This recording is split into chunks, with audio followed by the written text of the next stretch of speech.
Smart Business.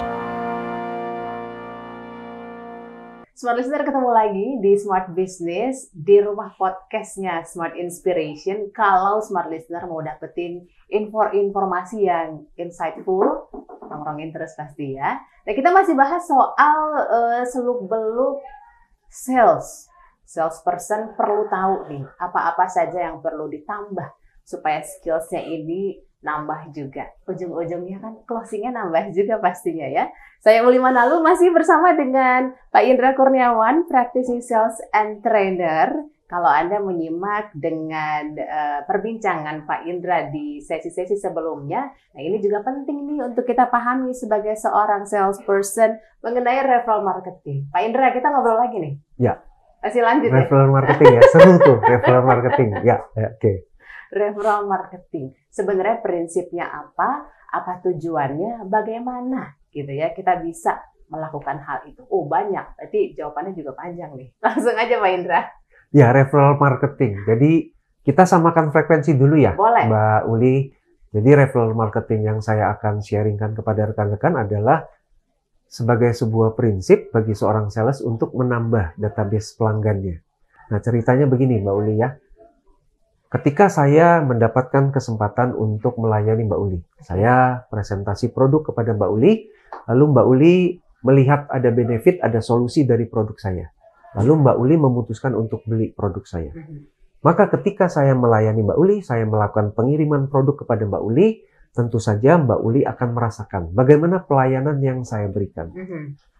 Mbak Uli puas, nyaman dengan produk, Mbak Uli juga nyaman dengan pelayanan saya, maka saya sebagai seorang sales bisa minta referensi atau melakukan konsep referral marketing untuk mendapatkan database pelanggan yang baru. Jadi saya mulai minta izin kepada Mbak Uli. Mbak Uli, boleh nggak kenalin saya dengan teman Mbak Uli yang siapa tahu Mbak Uli tahu dia juga butuh produk yang Mbak Uli beli dari saya. Oke. Karena Mbak Uli merasa cocok dengan produknya dan merasa nyaman dengan pelayanan saya, terbangun trust, kepercayaan, Mbak Uli mau memperkenalkan si A. Maka ketika Mbak Uli perkenalkan si A saya akan hubungi dengan izin Mbak Uli, maka si A akan saya masukkan sebagai calon pelanggan, sebagai database pelanggan baru bagi saya. Nah itu kita samakan dulu prinsipnya seperti itu, referral marketing. Ya. Jadi dasarnya adalah memang sudah terbentuk komunikasi atau engagement yang baik antara salesperson dengan klien, dan klien mereferensikan apa yang kita berikan gitu ya Pak ya.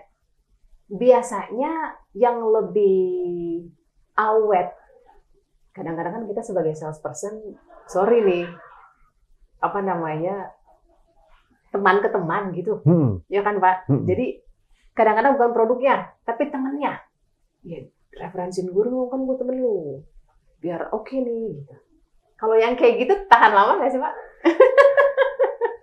Prinsip dasarnya ketika saya minta Mbak Uli memperkenalkan teman Mbak Uli ya.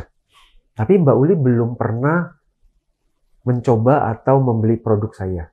Dan Mbak Uli belum pernah merasakan pelayanan saya seperti apa. Kemungkinan besar menurut saya, besar sih. Mbak Uli nggak terlalu mau. Bisa aja oke, nanti saya akan informasikan, tapi sebenarnya Mbak Uli juga nggak akan melakukan apa-apa. Biasanya sih seperti itu. Maka sebagai orang sales perlu memahami ketika kita ingin mendapatkan referensi, maka yang pertama perlu ada transaksi dulu dan perlu ada experience, perlu ada pengalaman. Ketika cocok, nyaman dengan produknya, cocok, nyaman dengan pelayanannya, baru ada kemungkinan referensi. Kalau asal referensi, kadangkala Mbak Uli referensi si A tanya sama Mbak Uli, udah pernah beli produknya? Mbak Uli lalu bilang belum. Kira-kira teman Mbak Uli gimana? Ya, kamu aja belum pakai produk sudah referensi saya. Kamu dulu dong pakai gitu kan? Pasti temennya Mbak Uli juga berpikiran seperti itu. Itu prinsip sih menurut saya yang saya lakukan ketika saya ingin mendapatkan referensi. Ya lakukan itu dulu. Membangun hubungan, membangun trust baru akan lebih mudah. Baik, jadi harus ada experience-nya Iya. dari si orang yang akan mereferensikan produk atau jasa kita. Iya. Gitu. Pak, sama dengan influencer kah yang sekarang ini yang lagi hit? Ya, influencer. Influencer itu memang pengertiannya kan ada influencer dia belum tentu ya beli produk ya, mohon izin ya Mbak Uli ya. Tetapi karena memang perannya mempromosikan sebuah produk, ya dia mempromosikan, ya nggak ada yang salah sih karena memang perannya seperti itu. Tapi kadangkala kita juga bisa tahu, teman-teman kita juga bisa tahu, oh ini produknya karena dipromosikan oleh seseorang yang belum tentu pakai produknya, maka orang juga akan tahu gitu loh. Lain banget lah. Kalau saya menceritakan Mbak Uli, pernah nggak makan makanan di restoran A? Kamu udah makan? Udah, enak banget. Mbak Uli akan lebih yakin dong. Yes. Tapi kalau ada influencer yang mempromosikan rumah makan, Mbak Uli tahu, oh belum tentu makan, dipromosikan loh restorannya. Mbak Uli juga akan berbeda kan? Rasanya juga akan berbeda kan? Iya. Nah itulah kekuatan dari referensi. Gitu. Oke. Berarti betul-betul harus ada engagement dan experience di sana, dan ini merupakan, saya ngelihatnya cikal bakal prospek kita nih. Ya. Benar ya? Ketika kita minta izin untuk seseorang mereferensikan temannya, maka itu juga salah satu prospecting, salah satu aktivitas untuk menambah database calon pelanggan kita. Iya. Dan menariknya kalau kita mendapatkan referensi, itu akan dapat kemudahan. Lain kan kalau Mbak Uli memperkenalkan saya teman Mbak Uli. Oke.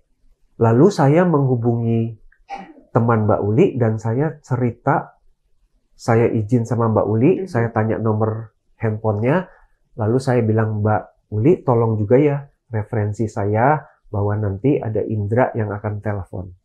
Lalu ketika saya telepon teman Mbak Uli kan sudah tahu, oh Indra seseorang yang direferensi oleh Mbak Uli. Maka menurut saya akselerasi percepatan untuk membangun hubungan itu akan lebih mudah. Kalau saya menghubungi seseorang yang saya tidak kenal, saya tidak direferensi oleh seseorang, kadangkala saya butuh waktu untuk membangun relationship sehingga dia percaya dengan saya. Betul. Saya banyak mendapatkan job untuk memberikan training dari sebuah perusahaan itu karena referensi. Bahkan saya tidak minta pelanggan saya, klien saya untuk mereferensi. Karena klien ini merasa nyaman, maka dia mereferensi loh. Oke. Itu keren kan? Nggak minta tapi direferensi. Iya. Saya berulang kali mendapatkan pengalaman seperti itu, Mbak Uli. Baik. Kalau misalnya seorang salesperson ingin masuk ke dalam hal tersebut, referral marketing ini, Pak, apa yang harus dia lakukan supaya di dalam pemikiran si klien atau customer ini bisa klop gitu, bisa dapat gini, apa yang kita maksud itu bisa oke gitu.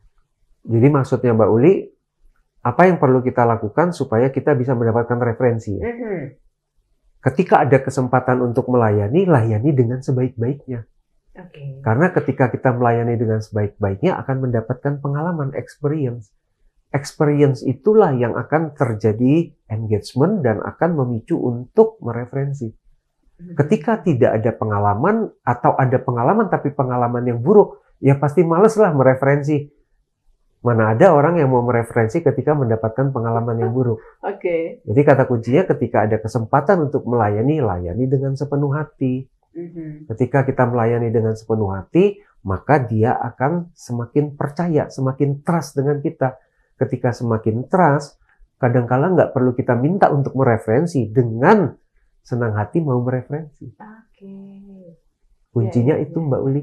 Jadi kesempatan pertama itu emas gitu ya Pak? Iya, kesempatan pertama itu emas, betul.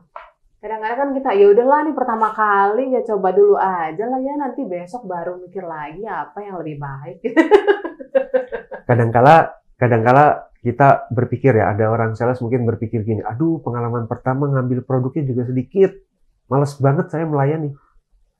Tapi yang sedikit itu yang akan membuat banyak.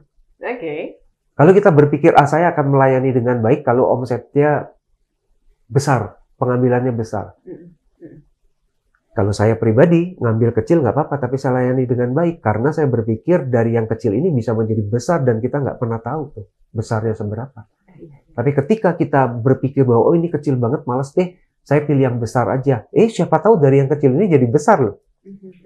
Dan ketika dari yang kecil ini kita melayaninya males-malesan, itu juga akan mendapatkan referensi, tapi referensi yang buruk. Coba, kamu boleh deh beli produk dari siapapun, yang penting jangan dari Indra. Pakai yang penting jangan. Iya, karena apa? Punya pengalaman. Pengalaman yang tidak nyaman, pengalaman yang buruk. Baik, Gitu. baik.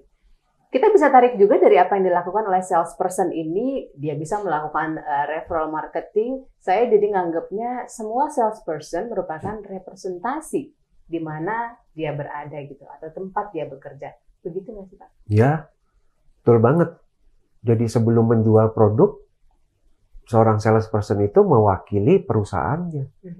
Betul banget kalau misalnya dia tidak bisa merepresentasikan perusahaannya, ya sulit sih menurut saya untuk bisa jualan. Iya. Karena kan ketika dia yang berhasil referral, melakukan referensi dari kliennya dia, otomatis kan perusahaannya juga terbawa gitu. Iya. Saya punya pengalaman ya Mbak Uli, ketika saya membimbing sales team, ada pelanggan saya yang dilayani sales team saya itu telepon saya dan mengatakan, Indra, kamu kirim sales person yang lain deh. Saya mau beli produk kamu, tapi saya tolong jangan dilayani oleh si A, kamu ganti aja si B atau si C. Oke. Dan itu menunjukkan bahwa pelanggan itu butuh dengan produknya, tapi dia tidak mau dilayani oleh si A. Jadi pelanggan ini tahu bahwa produknya bagus, produknya berkualitas, produknya dibutuhkan, bisa memberikan solusi, tapi dia memilih jangan dilayani oleh salesman A. Kamu kirim aja yang lain deh. Kalau kamu nggak bisa kirim yang lain, ya sudah, saya nggak ambil. Banyak kejadian seperti itu. Nah, berarti betul-betul yang tadi Mbak Uli katakan, seorang salesperson itu yang mewakili perusahaan. Oke. Berarti bukan masalah produk nih, salesperson, tapi how to-nya gitu ya. Bagaimana kita sebagai salesperson bisa mengkomunikasikan itu, gitu ya. Iya. Oke, Pak Indra, soal referral marketing kita sudahi sampai di sini. Semoga Smart Listener mendapatkan intinya ya dari perbincangan kita. Kita lanjut lagi Smart Listener di Smart Business. Perbincangan berikutnya topiknya apa? Tunggu. Smart Business. Lead you better.